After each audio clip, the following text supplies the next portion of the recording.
Hello and welcome to the final part of the Belgium Abridged campaign. Last time we were defending our northern Italy territories from Italy and we actually ended our war with them. Then I traded some of that territory with Britain to get a safer territory in Gibraltar, giving us a long-term advantage which ultimately didn't mean much because theoretically the campaign was over. Except that it wasn't. We went past the time limit and now I'm faced with the prospect of fighting an unlimited supply of German armies to hold Italy. I didn't want to actually do that because of how annoying the campaign has become to play, so instead in this part we're going to do a bit of an addendum and show off various things I wanted to try before I gave up on this campaign for good, and it starts off with me needing to take out the German army currently besieging Naples. It was one of those cases where we could deploy right next to where the enemy deployed, so the battle starts right away. Our rifle line and machine guns just start annihilating the blobs of enemy infantry, and they're just walking or running at us, nothing special from them, and that is going to get all of them killed quite quickly. Then they had a second army as well. This army though was mostly just cavalry, almost entirely, so these cavalry units are just gradually coming on and attacking us one at a time. This unit almost got my bunker into melee, not that we need the bunker in this situation to win. So yes, we have to gradually kill those units to win the battle. However, the game hits me with one of these. This is one of the reasons why I don't want to keep playing the campaign. It's just so difficult meta-wise to actually do it. It takes so long to get through these battles because they do like to crash. It's about half the time that battles crash, and sometimes you get the same battle crashing 4 or 5 times in a row, and that's not very enjoyable. So what I decided to do in this case was come back, activate God mode and just see if we can get through it. And in particular, I can use God mode to try out my flamethrowers by sending them out to attack the enemy, and surprisingly they do actually throw flames. We've seen flamethrowers attack us loads of times in this campaign, but I guess the AI doesn't know how to use them. They always attack you in melee, but the flamethrowers do actually have flamethrowers and you can set the enemy on fire. Very nice. We finally got through this battle by setting up a rifle line right where the enemy was coming onto the field and gradually routing every unit as it stepped over the line. After the fight, we again have a case where we've got tons of money because the hack that activates God mode does definitely activate the money cheat, even if the money cheat is explicitly turned off in Cheat Engine, so there's a glitch even in the hacks. This campaign has become so glitchy. I decided to get rid of the money this time by buying whales. I wanted to see if the game's AI allowed you to just buy regions of other powers. And it does, so we now have Wales. This could potentially be useful if Wales had a port, but it doesn't, because we could set up a global trading empire based out of Wales and get really rich in the corner in a nice safe position.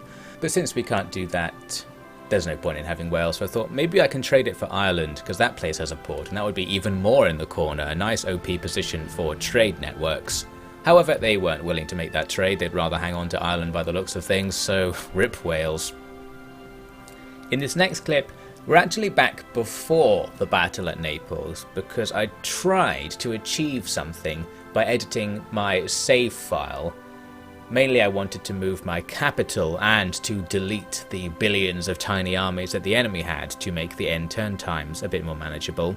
This didn't work and the save file was just corrupted because I don't know what I'm doing. So that's why we're back before the Battle of Naples, because I had to load an autosave. We're going to do version 2 of my move the capital plan.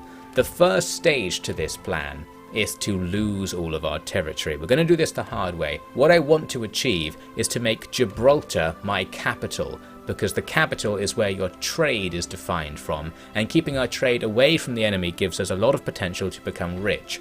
So as we saw there, I gave as much of my territory as I could to Spain after some negotiations with other powers who didn't want any of it.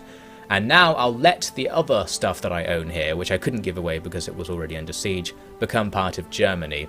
Here's an example of how long it takes just to start the end turn sequence. It freezes every time you press end turn, and this is because it's making the autosave. And this game has like 200, 300 megabyte saves because it's absolutely off the hook with how many armies are out in the field right now. So yes, that's just another thing that's causing annoyances. All I had to do was wait for all of the sieges the enemy had started to end. The plan was scuppered slightly because Spain declared war on me all of a sudden while I was waiting, and my allies actually abandoned me, the final insult to Belgium after everything they haven't done to help us. They actually cancelled their alliance with us when Spain tries to retake Gibraltar off us. Absolutely outrageous. Spain did send an army to attack us right away, and I tried to sally against them, but I only had one machine gun bunker as my actual military units and a couple of these citizens. So it wasn't really looking good, and we were unable to succeed. There were a couple of things I wanted to point out though about the attempts. I noticed the enemy's field guns were surprisingly accurate. We're quite close to them, maybe that's why. They were able to actually hit my bunker. After we lost the battle, the game froze because we're playing the Great War mod for Napoleon Total War, but after that I reloaded the save and tried again with a little experimental setup where I deployed as far away from the enemy guns as possible, but they were still hitting me. Now perhaps it's not been clear throughout the campaign how inaccurate field guns are. Generally speaking, their area of effect is like 1/4 of the map, but here some of the shots, and quite a lot of the shots actually, are hitting my bunker at just about the maximum range. So I thought there is something strange about Spanish field guns. They're very different. I'm going to compare them to some other field guns we'll see later on in the episode, and you'll see what I mean.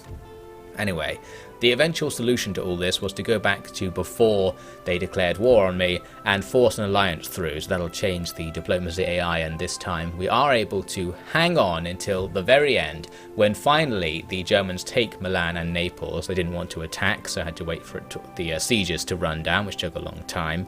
But there we go. Now Italy is jointly owned in stripes by Germany and Spain. I guess Italy have been the real losers in this war. They have just been completely occupied by their allies and neutral powers. Anyway, so now that that's that, our capital is in Gibraltar, and that means all of our trade routes go to the port right here, and that's going to be real easy to defend. It's not going to get blockaded, and we can potentially now make unlimited money. Right now we're not making anything off these trade routes, and I was a bit confused as to why. And the reason is that I didn't realise trade routes don't make money on their own, the external trade routes that is. They just increase the amount of money you get by trading with other powers. So I had to open up the diplomacy menu and make some actual trade deals, which had all been previously cancelled after my capital moved. And once I'm trading with a few of our allies, they're now our allies again since we went back in time, we start making 4 grand a turn, and that's off just having a couple of trade ships out there and having a couple of the nodes. There are loads of nodes in the top left of the map we could easily take, and there are even some along the coast of Africa I think we might be able to cheekily hold if the enemy don't have line of sight on them with their navies. So potentially we can make absolutely loads of money, and the plan that I was thinking is we sit here, we get tons of cash, then we can build a massive army, a massive fleet, and attack Belgium, and that was going to be the way that I wanted to end this campaign. The huge issue with that idea is that it takes 5 turns to make one ship and loads of money, so I would have to sit here for, I don't know, hours, ending the turn in order to pass through some 20 or 30 turns to prepare that expedition. And that's not a very appealing prospect. You can't even not pay attention as well. You have to be there to keep pressing the end turn button, and you'll get random diplomacy messages like France trying to get me to declare war on Italy or something. So you need to be sitting at the computer for hours to cancel all of that stuff and keep the turns going. That's not going to happen, so we're going to resort to an alternative version of my final strategy, because there were a couple more things I wanted to see in the game and just squeeze them into this abridged campaign. The main thing was tanks. We actually are able to recruit tanks here in Gibraltar, so I used the hacks to activate 1-turn construction, so all the buildings and units appear in 1 turn instead of like 3 or 5 each. That means I only had to wait a couple of turns to put an army together. Then I'm using the hack that restores your movement points after each move to quickly run over and just do the rest of the game in a single turn.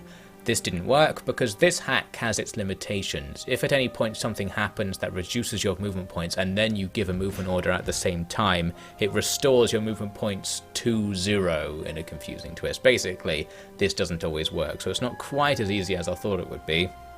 Had to reload a save and then continue our march more carefully this time.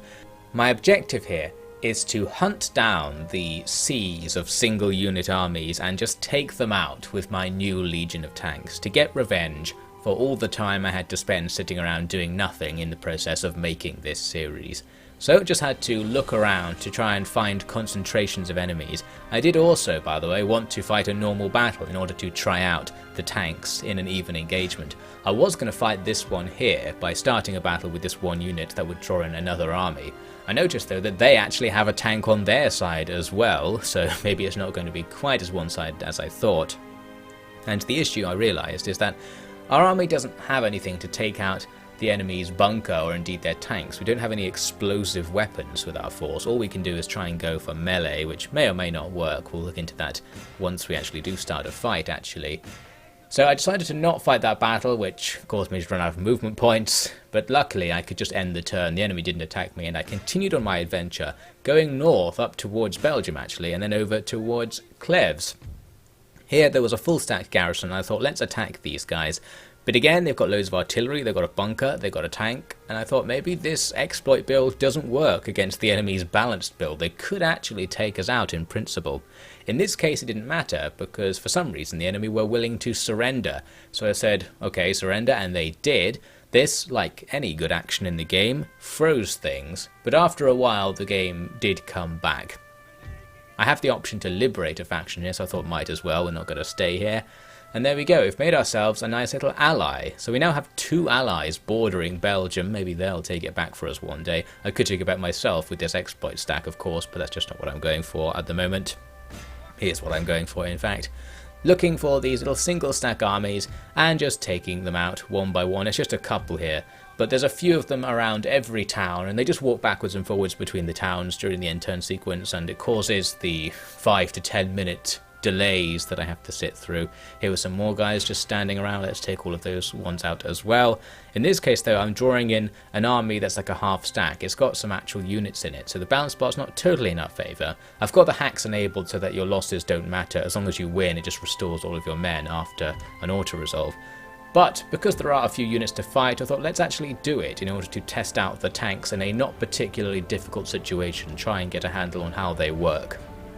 So here they are, I can see them in action, and they've actually got a pretty good model. They look like a tank, and they've got the machine guns sticking out of the side. They have entirely anti-infantry weapons. There are no cannons or something like that shoot shells, so we can't use them as mobile artillery.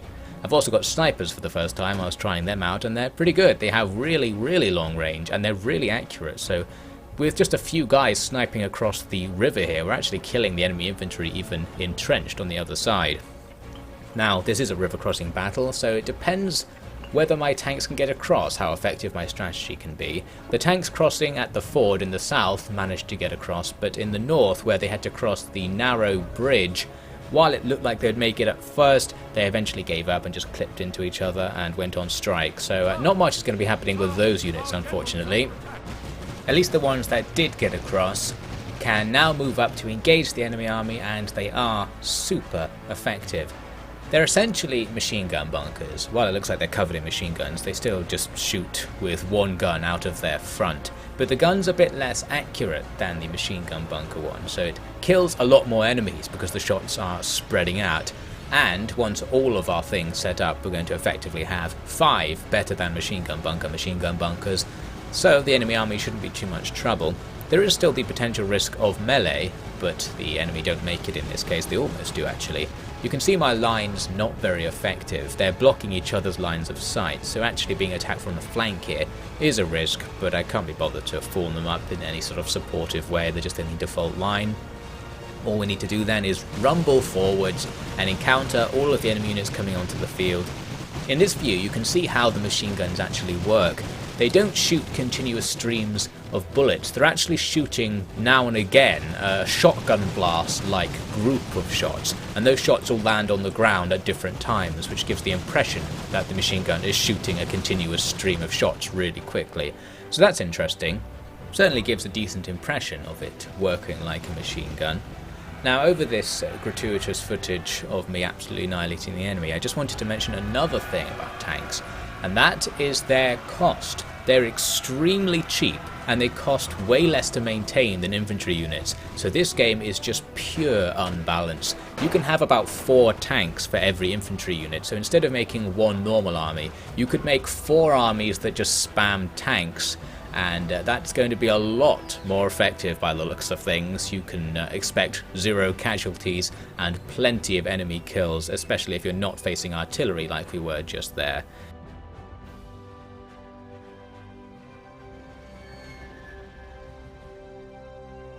So we win the battle after shooting our way through the entire enemy army. Now we can go back to business. Because we have the thing where your troops always get restored, losses don't matter, but even if we didn't have the hacks on, I do think that tanks would be OP because they probably just wouldn't take losses in general and you could rampage across the map. I took my death ball down towards the Austro-Hungarian border, and look at what happens here. I attack a group of what looks like perhaps 3 enemy armies coming into this battle. There's actually like 6 there, and I thought fine, don't really care where they are. Auto-resolved it, and it turns out they were standing right in front of me. The enemy are able to hide armies in the open by the looks of things. Perhaps if the 1 unit is a special type or something, their army can then hide without being in forests or something. But this opens up the question of, well, how many armies are there actually? I mean, we're seeing quite a few here, but there it was double the amount we expected due to the number of armies that were hidden. How many are there hidden all over the place? They're not ambushing me because the AI just declines to ambush when you walk past them. We could be walking past all manner of armies and they only get revealed if you start a battle close enough to them. So yes, perhaps the problem's worse than I thought, and it wouldn't even be possible to take out all the 1 unit armies and save the game because half of them are just invisible and they'll never come out to fight you. Anyway, I ploughed into this blob of small enemy armies to try and get something going, and we end up with a balanced engagement after the game nearly crashed, and it's because there's a whole army coming in as one of the reinforcement groups. So this is another chance to fight it ourselves and put our tanks to the test in a more realistic scenario where we're going to face enemy artillery and more numbers on their side. My strategy for this battle is going to rely entirely on the tanks because I'm sort of testing them here. I just leave everything behind in our deployment zone and advance with only the tanks to see how much damage can we do by just charging towards where the enemy are reinforcing and trying to gun our way through everything. Since the enemy have artillery and mortars, there is potential risk here, and I was monitoring whether the explosions could take the tanks out in the same way they can sometimes take bunkers out. But really it wasn't the explosive weapons I needed to worry about, because check this out. While I wasn't paying attention, some enemy cav ran into my line of tanks and got them all into melee. Now we're in trouble. Tanks can't shoot while moving, by the way, so you do have to make sure they keep stopping as they advance in order to advance safely, not what I was doing here. So they do also have the same weakness as bunkers in that they just get turned off if they start a melee. But things are a little bit different with tanks, as we'll see. For one, their crew are invisible ghosts, so now this knife is just floating after the enemy cav. They attacked the wrong haunted tank, and they are getting out of there before the knife demons kill them all. So they run off, and they end up getting themselves killed because they run back towards our army, and our regular bunker takes them out. But now look at this. We see some reserve crewmen coming over to the tank. I guess they were still in the deployment zone or something. So our invisible knife-wielding reserve comes over and they can reactivate the tank. So the tank isn't exactly like a bunker. It can shoot again after being in melee. So the enemy infantry who were just about arriving are suddenly in huge trouble. They've got their flank facing all of our newly created machine gun bunkers. Those units are going to be absolutely annihilated. We are in business right here. So it seems the tank, as well as being cheaper than a bunker and having the ability to move, has this key advantage over the bunker in that it can keep shooting after being engaged in melee. That's all good stuff. There is one drawback, and that is the lack of ability to move after you've reoccupied the tank. So we can't keep driving for whatever reason. Effectively, that means the tank is now a machine gun bunker. It's just a stationary machine gun that looks like a tank. So it's not all overpowered. There is some disadvantage to being engaged in melee. They can also kill all of your crew, by the way. You can see here one of my tanks isn't operating because too many crew members died. So yes, they are still somewhat weak against being attacked in melee. And they're also weak against having a terrible formation, and that's the problem I had here actually. Some enemy infantry attacked me from the flank, and because the tanks are set up in a line, they couldn't really shoot at the enemy. They were blocking each other's line of sight, and the enemy actually made it, just running at the machine guns and got the wall into melee again. Here was an example of what I presume was a tank taken out by artillery. It was just sitting out there on its own with shell holes around it, so they can be disabled by artillery, although again more reserve crew just kind of appear at the back and start walking towards the tank, so there's the potential there to reoccupy it. It seems though that you can't when the tank is technically destroyed. The symbol to reoccupy the guns doesn't appear, just like with bunkers.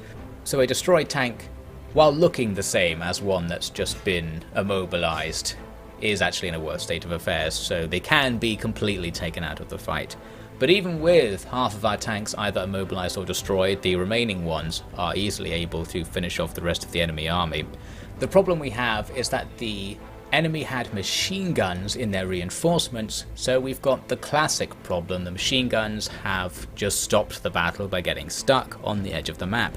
However, we have a tank that happens to have been immobilized just next to where they are, thanks to some enemy cav, and when they're immobilized, their move orders turn into attack ground orders, so we actually have a rare opportunity. We can use this bunker, effectively, to shoot all of the machine gun crews, and we're at close enough range that we can actually reliably do it. We could take out the whole crew so that the unit is dead, technically, and the thought is that maybe this will clear them out of the reinforcement list, and the next thing will come along and the battle will continue. This could be the solution to the machine gun conundrum. Unfortunately, the game does not want me to know whether this worked or not, so there you have it. In conclusion, it be like that sometimes, that's all we can say. We've lost the battle and I've lost my will to continue playing this campaign. I did actually go back and auto-resolve the fight because we have an advantage, and the theory behind auto-resolves is that if it's a 51-49 split on the balance bar, there's a 100% chance that you'll win. It's not random, it's only random in how many troops you lose, and it's only slightly random at that. Anyway, so we were able to win the battle. The losses don't matter, as I said, because we're using hacks, and we've cleared out a little bit of that blob, no significant amount, we'd have to keep going, blah blah blah. I've given up at this point. There's no revenge, there's no catharsis to be had by actually taking out of those small armies. It's much more boring than I thought it would be. So I hit one final end turn, just for no reason really, but some interesting things did actually happen. Firstly, Austria-Hungary wants peace. I have to pay for it, but I've been using money cheats, so money's not really a problem right now. So yes, we'll take peace with Austria-Hungary, thus somewhat ending part of our war. Right after that, and right after the game nearly crashed, of course, we get this declaration of war. The Netherlands has finally joined the battle, and they're invading Westphalia, that little client state I just created up in Germany. So that's good, they're finally getting in on this to steal some territory off my allies. Overall, Belgium's allies have been truly useless until the very end. But check this out, Germany now also wants peace, and they're not even demanding money. They're like, man, we can't take these guys. So we do end the war with them. And unlike in the past, it doesn't force us back into war. I thought maybe because we're after the point where the campaign's meant to end, the script isn't working anymore. So we're actually continuously at peace with Austria-Hungary and Germany now. Our war is over. But I actually started the war again on a separate save because I wanted to see what naval battles look like in this campaign, and the answer is they're basically the same as regular Napoleon. There aren't new models or anything, but it does increase the firepower of the guns, presumably. That's how it's different, because it took like 1 or 2 volleys to sink ships. The naval battles were really quick, so that's that. I just wanted to see if anything interesting would happen if we actually played a naval battle. Not really, but you know, it's still pretty cool. Those naval battles are quite good. Not really of any use to us as Belgium without cheats, anyway. The final thing I did in the campaign was to throw $500,000 money at Spain and a whole load of techs to buy Portugal off them. For some reason they wouldn't accept just $500,000, they wanted the techs specifically. This means, in our alternate hacked timeline, Belgium has a nice, more satisfying ending condition. Gibraltar and Portugal is a pretty good combo for setting up our global trade empire and getting infinite money. And as I said, we're actually out of the war. The war's continuing, but we're not in it in this save because we have peace with both Germany and Austria-Hungary, and we've already got peace with Italy even in the canon timeline. This then is going to be the end of this campaign because, as I've alluded to, it's just too annoying to keep playing. I think I could have continued on to achieve my objective of retaking Belgium, but it would have been so annoying that I can't be bothered. Or at least I can't be bothered to do it without hacks, and hacks as a hollow victory, so I can't bother to actually do it legitimately. Therefore, we shall end the war right here. If we take a look at the winners and losers based on territory right now, it looks like Germany won because they took bits of France and bits of Russia over the years. Austria-Hungary took a little bit of territory as well, I think, off Germany, funnily enough, thanks to the antics of France. And as I said, the big loser is Italy, who have lost pretty much everything. They've got 2 territories left. All of their core territory is gone, split between Spain and Germany. And in the canon ending to this series, it was actually Belgium who controlled most of Italy. So the canon winner is going to be Belgium in that regard, in that Belgium went from having 1 territory to many, which were all worth more than Belgium was individually. So while we would have lost the campaign, even if it had ended at the proper time, I'm going to spin this as saying the December 1918 state of the world is where the war ended, and therefore Belgium won as the biggest individual gainer in the war. And a dishonourable mention to Britain for doing absolutely nothing, perhaps to Russia for doing nothing, not quite sure. The Ottoman Empire, didn't see any of them. And also especially dishonourable mention to France for ruining everything for everyone, especially us. I blame all of the things that went wrong on France in this campaign, and I don't think that's entirely unjustified either. So thank you for watching The Great War. What an experience. I don't recommend you actually play it, but I do hear they're making a new version which may be less glitchy, so perhaps keep an ear out for that. Next up in my Abridged campaign series, I will be playing Three Kingdoms Total War. Yes, they actually gave me a review copy, the cheeky chappies, so now I'm going to play a campaign as the Yellow Turbans, starting very soon, so watch out for that. I'll see you next time.